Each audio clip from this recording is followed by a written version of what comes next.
Il video vuol presentare e far conoscere i momenti più significativi della costruzione, del trasporto e del montaggio dell'opera monumentale voluta dal Circolo Culturale Navarca di Aiello del Friuli, ideata da Aurelio Pantanali ed Erta Tivan di Aiello del Friuli e realizzata da Eligio D'Ambrosio di Castions di Strada e da Orlando Zorzenon di Strassoldo.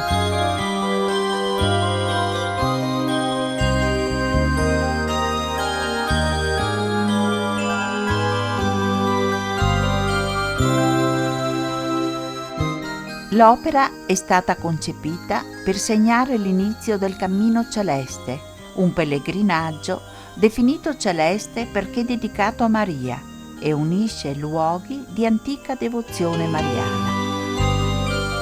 Il Cammino Celeste è chiamato anche Iter Aquileiense, tocca 58 località della regione, dalla laguna alle Alpi.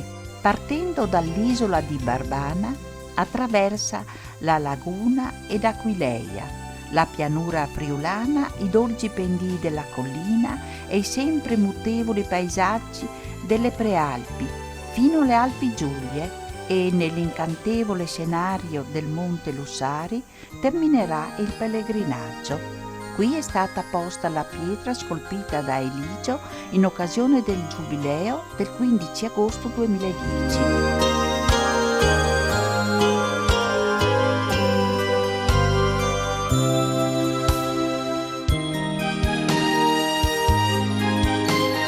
Nel dicembre 2011 Eligio è nella cava romana di Aurisina alla ricerca della pietra adatta alla realizzazione dell'opera.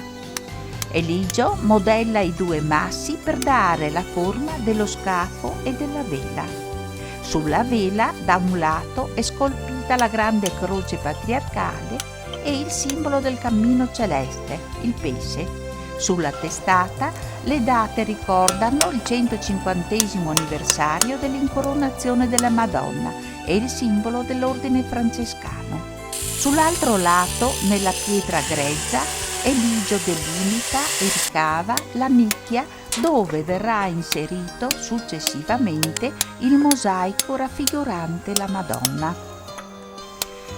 Nel frattempo, anche Orlando, nel laboratorio di casa sua, è impegnato nel suo scrupoloso e minuzioso lavoro. Taglia e seleziona le tesserine di vetro secondo il colore e la forma del disegno.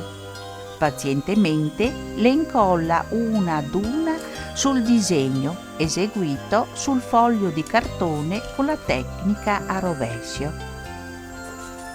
Poi le fessure tra una tesserina e l'altra vengono riempite da una colata di cemento. Il tutto viene ben livellato e lasciato ad asciugare.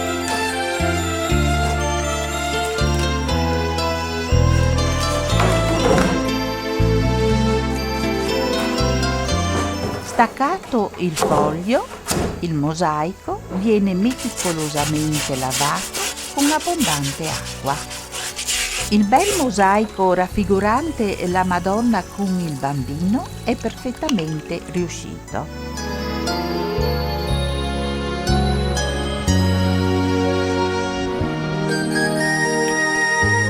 La piastra mosaicata, con la massima cura e delicatezza, viene incastonata e cimentata da Orlando nella nicchia precedentemente predisposta.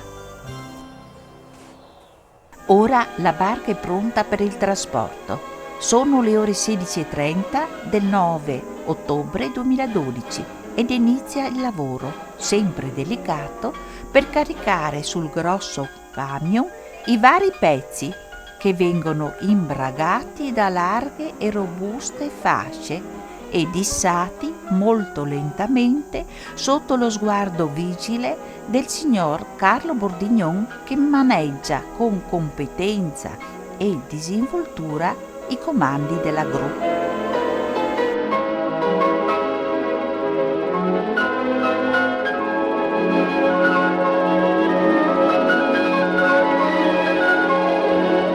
alle ore 17:30, la barca lascia il Parco delle Pietre d'Arte di Castios di Strada alla volta della tappa intermedia, Grado.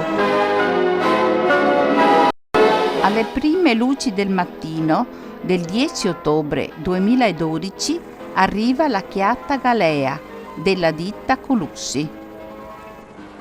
Il forte braccio della gru scarica dal camion prima lo scafo del peso di circa 27 quintali.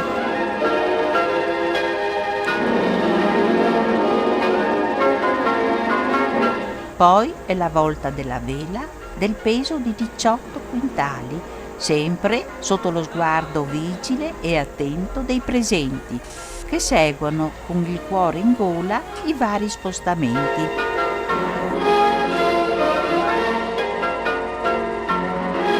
Vengono alla fine scaricati i lastroni del peso di circa 20 quintali ciascuno, che fungeranno da supporto alla barca.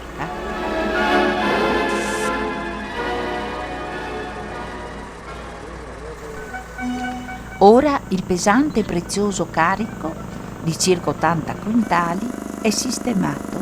Gli uomini della galea Colussi sono pronti ai loro posti di manovra e si parte in compagnia anche del muletto Minoeso. Si lascia Grado per attraversare la laguna, immettendoci nel canale navigabile delimitato dalle palline.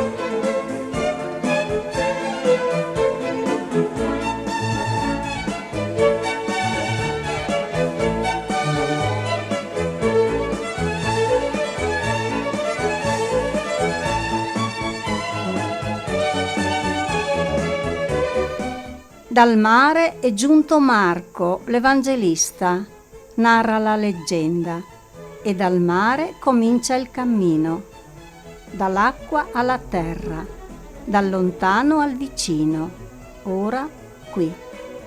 Ogni tappa è una vertebra, ci scrive la poetessa friulana Tiziana Perini. Seguire il cammino e costruire una piccola colonna vertebrale del Friuli Venezia Giulia. Saldare parte a parte. Onde più basse, sabbia, terra salmastra. Vento, lontano un gabbiano, un cocal che stride. Terraferma, galleggiante tra le onde. Grado, diga, scogli, vele nel porto, quiete. La basilica profumata d'incenso e il Cristo nella sua mandorla cromatica. Profumo di pesce fritto fra le calli, scalette di pietra, basilico alle finestre. Lasci l'isola legata con un filo di ragnatela alla terraferma. T'inalzi battendo le ali a ritmo, segui l'ala e vedi sorgere, dall'azzurra bruma della laguna, il profilo dell'isola di Barbana.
Giunti in prossimità dell'isola, la chiatta si appresta ad attraccare.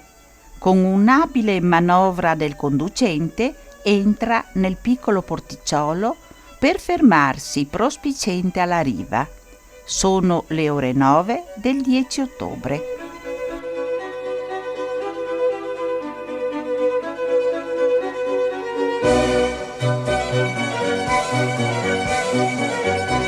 Nel frattempo, Aurelio, Eligio ed Orlando preparano il sito dove verranno poste le 2 grandi lastre di supporto al monumento.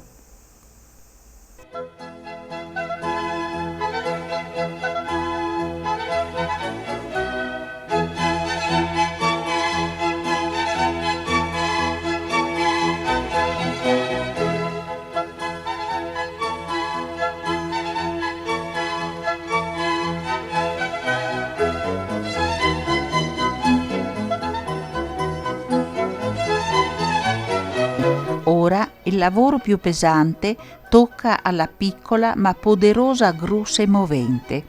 È un vero gioiello della tecnologia ed è un piacere vederla muoversi con agilità e destrezza, guidata da Massimo, tra gli alberi del verde prato per spostare i pesanti pezzi e posarli delicatamente ognuno al loro posto.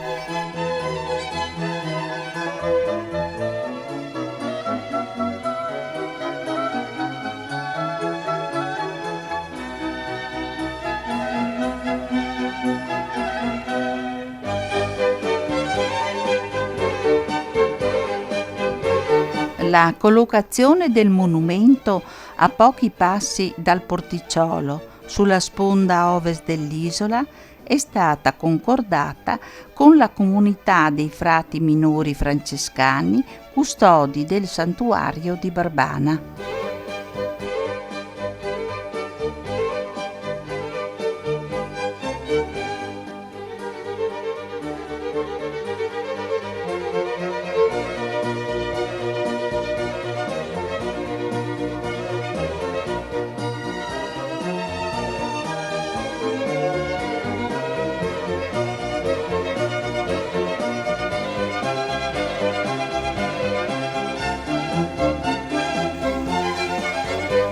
C'è stato un momento di vero panico che ha fatto balzare in gola il cuore ai presenti, quando la vela ha rischiato di cadere. Tutto si è risolto bene sotto lo sguardo vigile della Madonna.